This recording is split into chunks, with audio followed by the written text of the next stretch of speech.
The Black Industrialists and Exporters Conference is underway in Sandton. The conference takes place under the theme Black Industrialists, Catalysing Economic Growth and Jobs. We cross back to SABC News economics reporter Diabo Seto. Thank you very much. We're still here at the Black Industrialists and Exporters Conference in Sandton, and the National Empowerment Fund has played a crucial role in terms of making the dreams possible for the 800 plus Black industrialists that are under the scheme. And I've invited the board chairperson, Dr. Tabiseni Moleko, to join us just to let us know about the experiences of funding Black industrialists and their dreams. Welcome to SABC News, by the way. Your experiences of funding Black industrialists. I'd like us to focus a little bit on the cases where applications have been rejected.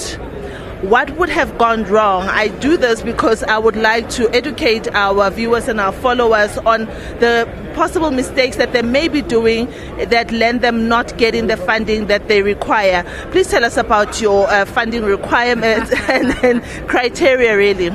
So thank you so much for having me. And I think one of the positives is that the NEF has funded 24 projects, and the capital value is over 4 billion in terms of attracting the blended finance. So what we mean by that is we've used a combination of grant finance, our own balance sheet assets, but also pulling in private sector finance so that those 24 projects across agriculture, property development, industrialization, when you look at the different tiers of manufacturing, there's quite a couple. So we are very primarily mandated to finance Black-owned businesses by the NEF Act, and that is our major focus, to enhance inclusivity and broaden participation. Now, to answer your first question on why many of our businesses do not succeed in funding is because we look at the economic merit. Is there economic merit and is there commercial viability in the business? And I think entrepreneurs need to carefully look at what are the market opportunities that are truly in existence. We're usually overly optimistic. We find that entrepreneurs overly think that there is a market without doing proper due diligence and having economic merit around this. I think secondly, you've got to look at your operating expenses. What is your fundamental cost factors? What are the big drivers of cost? Can you sustain it if 2 or 3 of your suppliers or the people that are supposed to pay you are unable to pay you on time? So we look at liquidity management.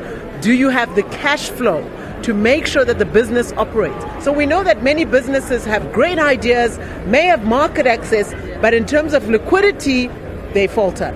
So we look at a whole plethora of issues so that we make sure, as the NEF, we are not funded out of the budget vote.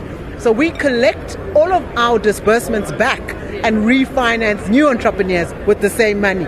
So these are some of the intricacies that we carefully look at with the deal teams, and we make sure that we fund those who we can make sure succeed.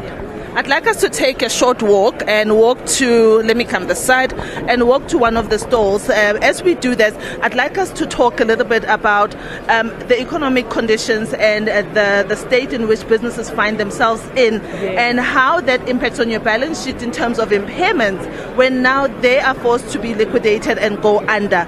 What has been your experience? So I think that in terms of the balance sheet issues, one of the biggest shocks we must mention is COVID.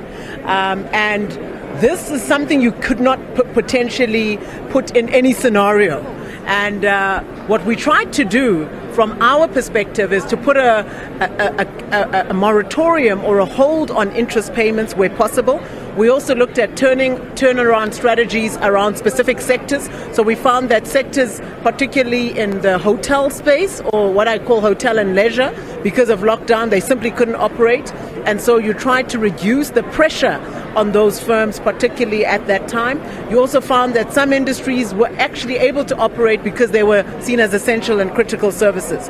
So where those were operating, we also made sure we tried to enhance collaboration. So on the procurement side, and where the state had opportunities, we looked at our products and our entrepreneurs and said, here are the opportunities, because a lot of the DTIC grants were actually allocated to the NEF to disperse. So the NEF particularly is, I'd say, an animal in the sense that we were able to double our operational impact with the same staff.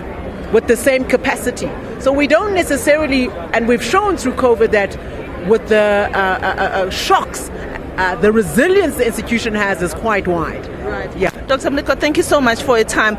I want us to visit Sky Tents. I've been quite intentional and deliberate in making sure that I show you these black industrialists that we are here for today. Some of them are Sky Tents. I know that they manufacture and tents, so if you are in events, you would most likely need something like tents, chairs, tables, cold rooms, and VIP toilets. I wish they were here to speak to us, but because you are still here, perhaps we can talk about, oh, he's here, the gentleman is here.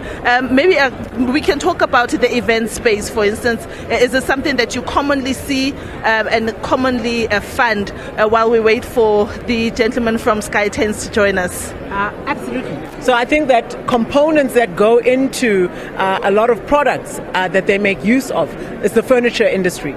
So we've got a DTIC grant that they've asked us to leverage, and so we combine and match our funding instrument together with the furniture fund, and we would then double our efforts around that. So absolutely. What we don't want to see in South Africa is the imports of many of our products and inputs from China. Why are we importing goods and services that we can procure and invest in and produce jobs and create opportunities in our different sectors?